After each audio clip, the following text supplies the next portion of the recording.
Hey, in today's video, we are going to talk about adding massive value to properties. Now, if you're looking at BRR or buy to sell or residential properties where you're going to add some form of value, then this video will be really good for you. Stay tuned.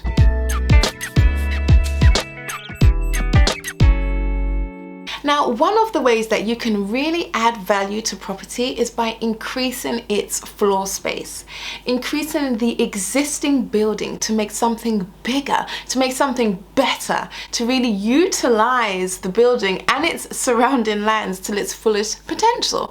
So what do I mean when I say increasing its floor space? Well, you may see people who go into the loft or extending backwards or even extending to the side in some cases.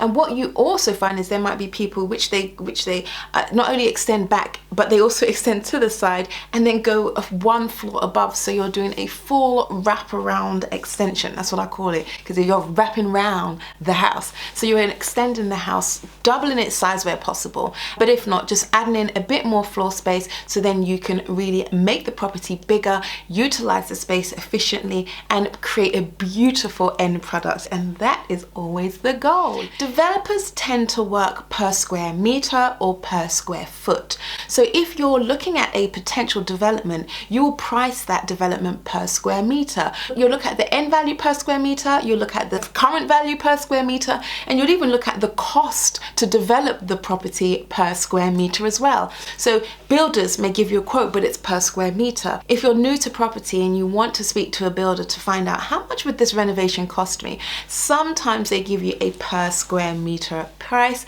as an average to help you understand your numbers and get you on your way. That is something that's really useful to know, because then when you are going to do some form of development, you can work per square meter. If you are going to add some space, you can work per square meter. So it's really useful to know that. Increasing the square meterage of the property or the square footage is one way to add value to your project. The second way to add value to your project is to get some planning. So there are some properties that will require planning for you to do something to them. So say, for example, you've purchased this beautiful house, this huge tall ceilings, really wide rooms, and you say to yourself, you know, I can make this into some nice flats, right? Really maximize this place. Then you can go ahead and get planning for those flats.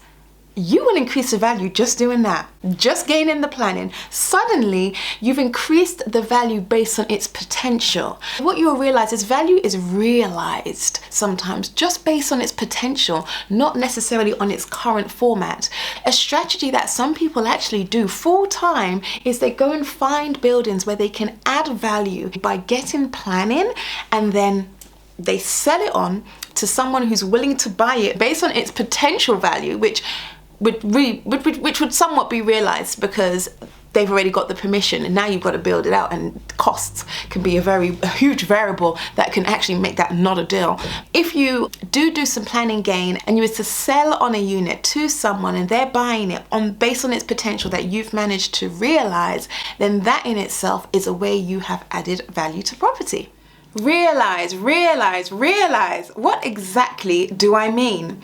When I'm talking about realizing something, I'm talking about bringing it from fiction to make it reality. So an idea to build something in a certain plot, say a 3-bedroom house, for example, would only be an idea until you go for planning permission, get it approved, and then it becomes a fact that this idea can now be built. It can now be brought to life. Realization is all about making something fiction to non-fiction, bringing it from an idea to reality.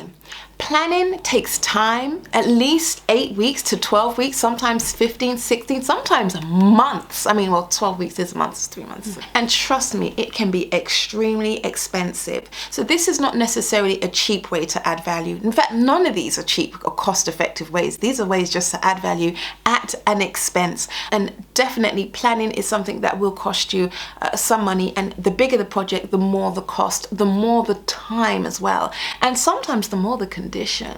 But it's something that you should consider and a great way to add value to property. Next, another way to add value to property it's changing it from a single let unit to a multi-let or to a HMO. And this way, not only are you adding value in terms of the physical building itself, its worth, its value, but you're also increasing value to the rents. How amazing is that? So not only are you getting multiple incomes coming in because you change it from the single let where you get one income to a multi-let where you get multiple incomes, but you're also increasing the brick and mortar value.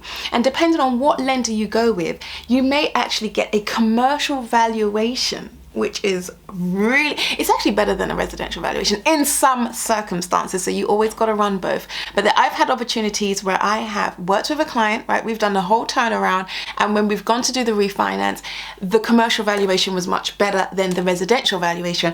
But then there's a little bit more costs to the commercial valuation, so it did come with a little caveat, but that's something to consider. Multiplying the property, dividing it down, chopping that bad boy up, and utilizing every square meterage of that property to get more money coming in and ultimately increasing the value. Another way to add value to property is to convert a commercial building to a residential unit. So similar to the previous one where you're going from single lets to multi-lets, now you're changing the use from a commercial use to a residential usage. Now in some places in England, most places in England, I think all places in England, you can do that under permitted development. You don't necessarily need planning. Land and commercials are identified into different categories known as use classes. So that means the use of a building will be classified into a specific class. Now, to someone that might sound like gobbledygook. Let me give you an example.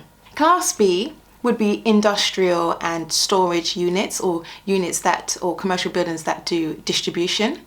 Class C would be residential, that consists of hotels, residential institutions. I'm actually really tired today.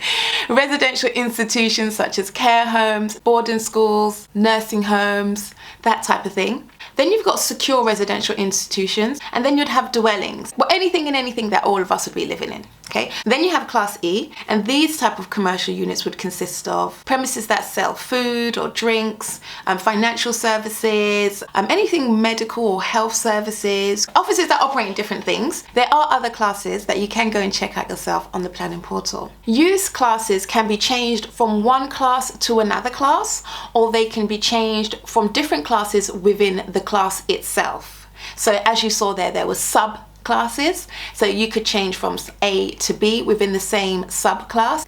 But remember, this is recorded in 2022. That may change, and therefore this will then be out of date for this specific value increasing method.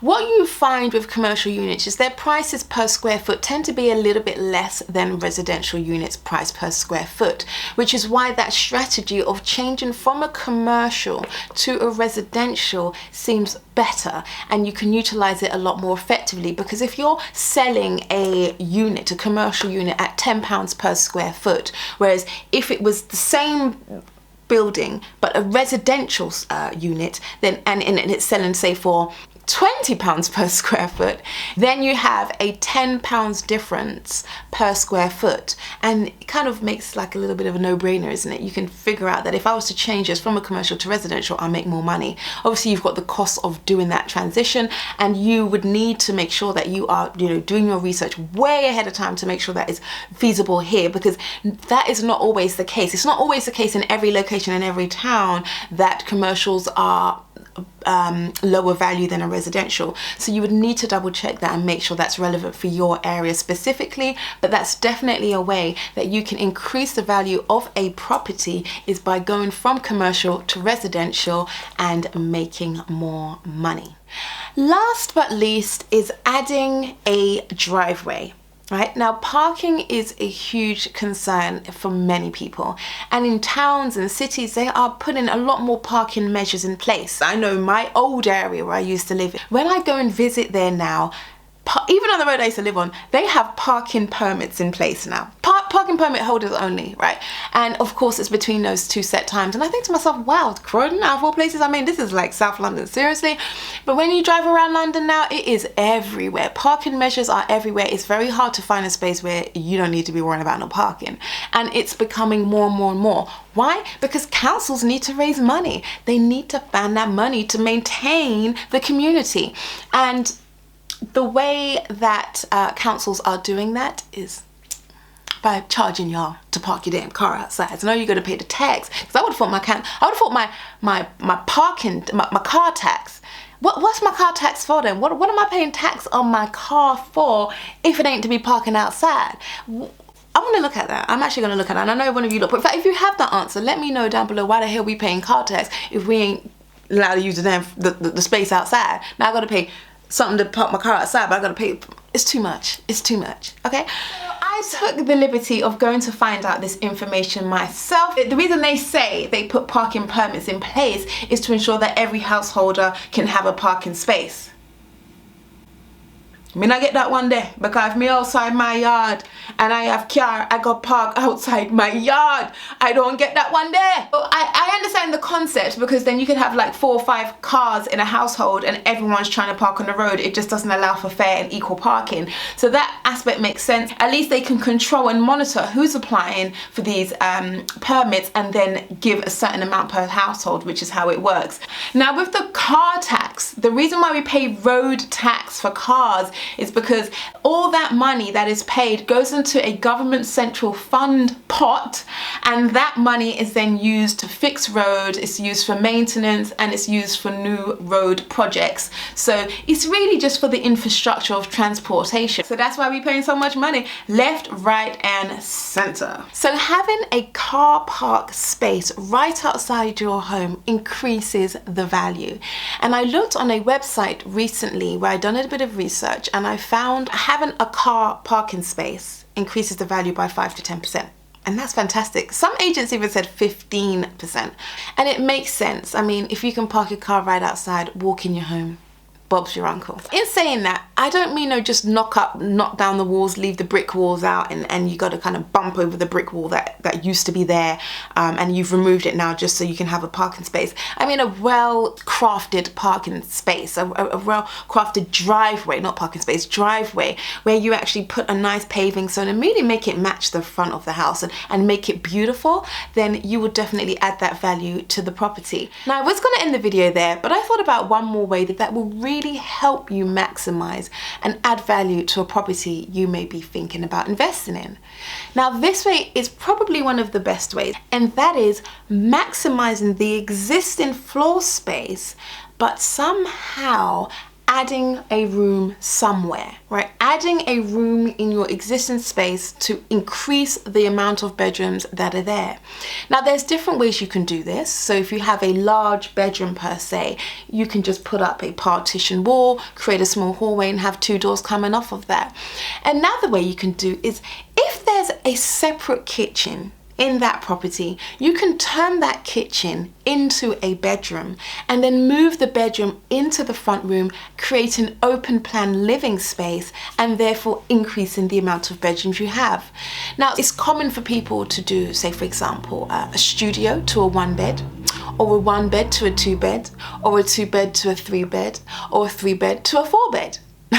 And it really is that simple. So you can play around with the existing floor space and really increase it, and that way you don't have to go into the loft, you don't have to spend money extending somewhere, because you've turned that 1-bedroom property into a 2-bedroom property, and that's a great way to do it. Now be careful when you're doing this, and be mindful when you are looking at properties that seem to be a little bit more larger for themselves. So say for example it's a large 1-bedroom, huge front room, huge beautiful bedroom, right? Sometimes properties actually go at the value of the 2-bed, although it's not a 2-bed, it's a 1-bed. Because of its size, remember what I was talking about earlier about sometimes properties are priced per square meterage, and you'll find that even with agencies, sometimes agents use that as a guide, as something to take into consideration when working out the values.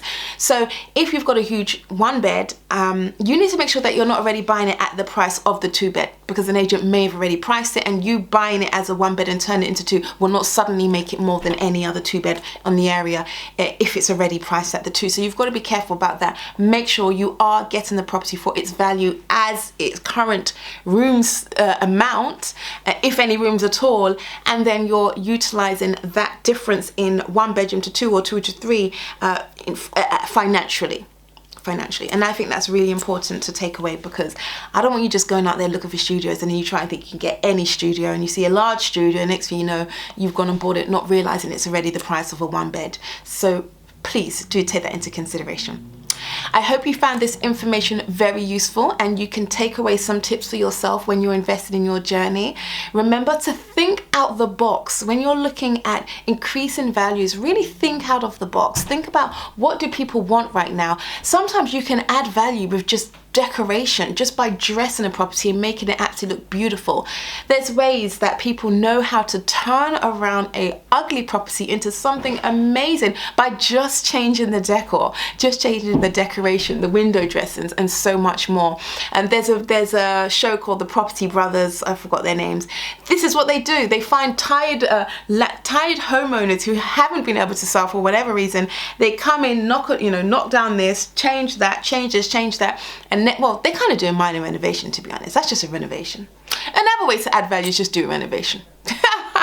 But you do renovation, increase the value, and then sell the property and make your money. If you're looking at increasing property value or increasing the rental value of a property, make sure you're doing it in line with the market as well. You don't want to go over and beyond what you should be doing, because there is a ceiling on any area. There's a ceiling in any area. There's a ceiling in any standard property. So you don't want to put gold taps in a house that does not require gold taps, okay? Really think about what you're doing there. You don't need to create a mansion in an area where there's nothing but terraces, because whoever's got mansion money is going to go to where the mansion area is, okay? So you want to make sure your house is the best house, but in line with the property prices within that area. Do not try and create a whole new economy in the area. It just will not work. The market just doesn't allow it. And remember, there's 2 determining factors here, and there's supply and demand, but also affordability. And that's huge and something to take into consideration. If someone can afford an area that's worth 300,000 or 500,000, there's no way they're going to be buying in an area where properties are selling for 100,000. It's just not going to happen. So you make sure you are offering a product that is in line with the market, in line with the standard of that market. I hope you found this video very useful. If you did, give me a thumbs up, smother that like button, and don't forget to hit the notification bell and hit subscribe. You might like the content, you might like the delivery, you might like so many other things, but please do be sure to subscribe, support a sister, and let me hear from you down below about whether you liked any of these points. I definitely want to hear about it. I'll see you in another video. Bye.